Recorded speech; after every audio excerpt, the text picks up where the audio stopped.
Hello students, जब कल मैं वीडियो बना रही थी तो अचानक से जो है ये बंद हो गया था, तो तुम्हारी वो अधूरी रह गई थी सेकंड पार्ट वाला, इसलिए मैं यहाँ से स्टार्ट कर रही हूँ सोशल अनरेस्ट से। ये टॉपिक मैं उसमें उस टाइम कवर कर रही थी जब ये ऑफ हो गया था अचानक से। तो जब हमने कल पढ़ा था कि 14th सेंचुरी क्राइसिस हो गया था यूरोप के अंदर, तो उसकी वजह से ही ये सोशल अनरेस्ट जो है स्टार्ट हुआ था। जो लॉर्ड्स थे उनकी इनकम बुरी तरीके से हिट हो गई थी क्राइसिस की वजह से। एग्रीकल्चरल जो गुड्स थी उनके प्राइसेस जो हैं बहुत ही ज़्यादा डाउन आ गए थे, और जो वर्कर्स थे, जो लेबरर्स थे, उनके प्राइसेस बहुत ज़्यादा बढ़ गए थे, क्योंकि 20% पॉपुलेशन जो है ख़त्म हो गई थी ब्लैक डेथ की वजह से यूरोप के अंदर।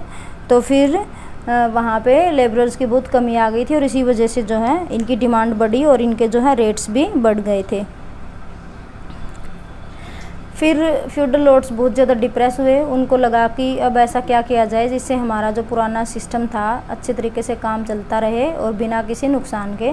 तो उनको लगा कि जो हमारा पुराना वाला बॉन्ड था, जिसमें एवरी पीजेंट जो था उसको हमारे लिए काम करना पड़ता था, हफ्ते में 3 या 4 दिन मिनिमम काम करना पड़ता था।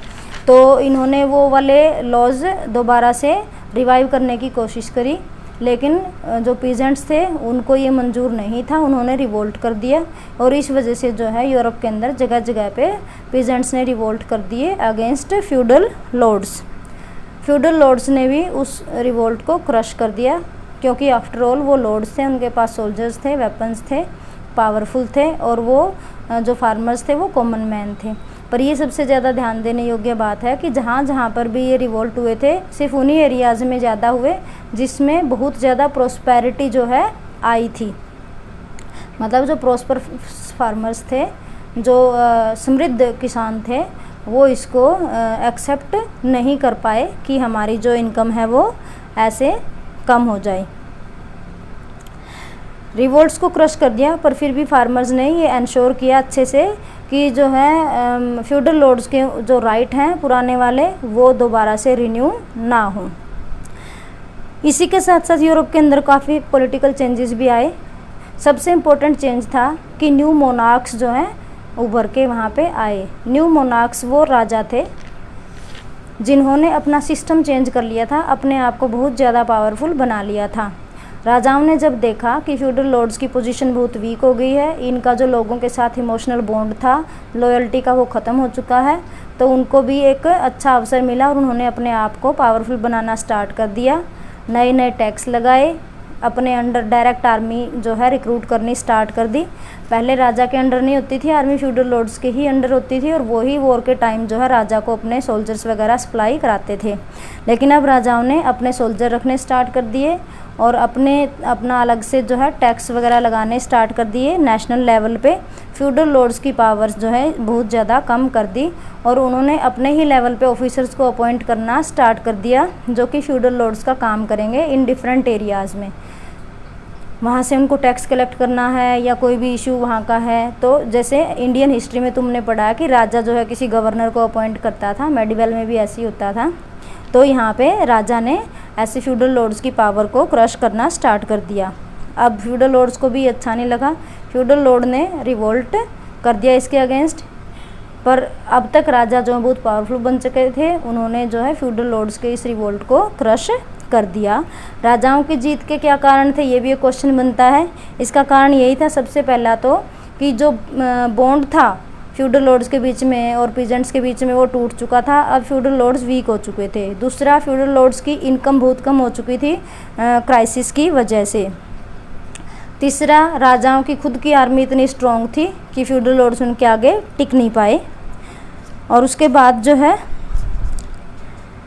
राजाओं ने टैक्स वगैरह इंक्रीज़ करके और नेशनल पॉलिसीज़ बना के अपने आप को स्ट्रॉन्ग कर लिया था। तो ये रीजंस थे कि राजाओं की जीत हुई और फ्यूडल लॉर्ड्स की हार हुई। पर फ्यूडल लॉर्ड्स ने अब अपने आप को सर्वाइव करने के लिए जो है एक यू टर्न लिया और राजाओं के ही फेवर में वो आ गए, और राजाओं को बोला कि आप हमें पैट्रोनाइज़ कीजिए, जो पोस्ट आप इन लोगों को दे रहे हैं और को ऑफिसर्स को, हमें भी जो है वैसी ही पोस्ट पे आप अपॉइंट कर सकते हैं, और हम भी जो है आपके लॉयल सपोर्टर रह के काम करेंगे।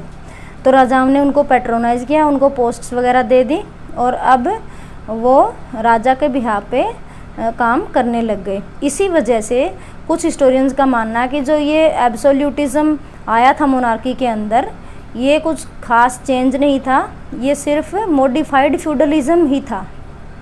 बहुत इंपॉर्टेंट स्टेटमेंट है, इसको ध्यान से समझना पड़ेगा।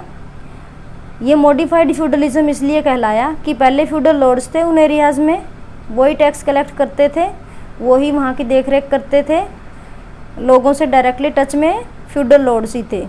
अब जब राजा ने फ्यूडल लॉर्ड्स को ही वो पोस्ट दे दी इस एरिया को गवर्न करने की, परमानेंट पोस्ट, तो अब भी तो वही सेम फ्यूडल लॉर्ड लोगों से कनेक्टेड है, वहाँ से लोगों से टैक्स वगैरह कलेक्ट करेगा, लेकिन अब उसका बॉन्ड जो है राजा के साथ है, ट्रस्ट का। अगर राजा का ट्रस्ट आप नहीं रखते तो उनको ऐसा फियर जो है अपने मन के अंदर रह सकता है कि ये जो पोस्ट है ये राजा किसी और को भी दे सकता है। लेकिन अब जो सिस्टम सेटअप हुआ था, अब जो राजा थे वो थोड़े से डिफरेंट थे, पहले वाले राजाओं से ज़्यादा पावरफुल थे। नेशनल पॉलिसीज जो है उन्होंने बनाई थी, और अब जो है सोसाइटी के अंदर नॉन फ्यूडलिज्म के जो एलिमेंट्स थे वो भी आ गए थे, क्योंकि अगर कोई भी मर्चेंट या ट्रेडर बहुत ही ज़्यादा अमीर है तो वो पोस्ट ख़रीद लेता था, जो एडमिनिस्ट्रेटिव पोस्ट जो नोबल्स को मिलती थी। तो इस तरीके से अब नोबल्स को के साथ compete करने के लिए ये लोग जो हैं एग्जिस्टेंस में आ गए थे। ये एक नए टाइप की नोबिलिटी थी। अब इसमें आगे ये बता रखा कि इसके बाद यूरोप और फ्रांस के अंदर जिस टाइप के भी चेंजेस हुए, उसी वजह से उनकी आज प्रेजेंट डे की कंडीशन है। फॉर एग्जांपल, अगर फ्रांस के अंदर आज रिपब्लिक है तो उसका ये कारण है कि सबसे पहले जब लुइस 13 था 1614 में, उसने एक मीटिंग बुलाई थी स्टेट जनरल की, और स्टेट जनरल में जो है स्टेट जनरल फ्रांस की पार्लियामेंट की तरह थी, और उसमें तीनों स्टेट्स के मेंबर होते थे। जब भी कोई नेशनल पॉलिसी बनानी होती थी, टैक्स वगैरह लगाने की, तो वो मीटिंग बुला के उनके साथ डिस्कस करके वोटिंग करके तभी जो है फैसले लेते थे। तो लुइस 13 ने जो है 1614 में वो मीटिंग बुलाई थी। उसके बाद ऑलमोस्ट 150-200 सालों तक यहाँ पे कोई मीटिंग नहीं हुई, और फिर जाके 1789 में इन्होंने एक बार फिर से मीटिंग बुलाई, जो तुमने 9th स्टैंडर्ड में पढ़ा था फ्रेंच रेवोल्यूशन के दौरान। तो फ्रेंच रेवोल्यूशन में, और तुम्हें उसका रिज़ल्ट भी पता है कि मीटिंग हुई थी पर उसमें कोई डिसीज़न नहीं लिया गया था, और जो है वहाँ पे उन्होंने रिवोल्ट कर दिया था, और उस रेवोल्यूशन के बाद राजा को फांसी तोड़ दिया गया था, और फ्रांस के अंदर जो है रिपब्लिक की स्थापना कर दी गई थी। कुछ सालों तक जो है रिपब्लिक रहा। फ्रांस काफ़ी युद्धों के अंदर बिजी रहा दूसरे देशों के साथ। फिर नेपोलियन ने जो है अपने आप को राजा घोषित करके फ्रांस में दोबारा से मोनार्की स्टार्ट कर दी। 10-12 साल तक नेपोलियन वहाँ का रूलर रहा। फिर उसके बाद नेपोलियन की डाउनफॉल के बाद वापस फ्रांस के अंदर जो है रिपब्लिक की स्थापना हो गई। तो इसमें ये बताया गया कि आज जो प्रेजेंट रिपब्लिक है फ्रांस, उसके पीछे ये घटनाएं जिम्मेदार हैं। लेकिन इंग्लैंड जो है रिपब्लिक नहीं है, इंग्लैंड जो है कॉन्स्टिट्यूशनल मोनार्की है।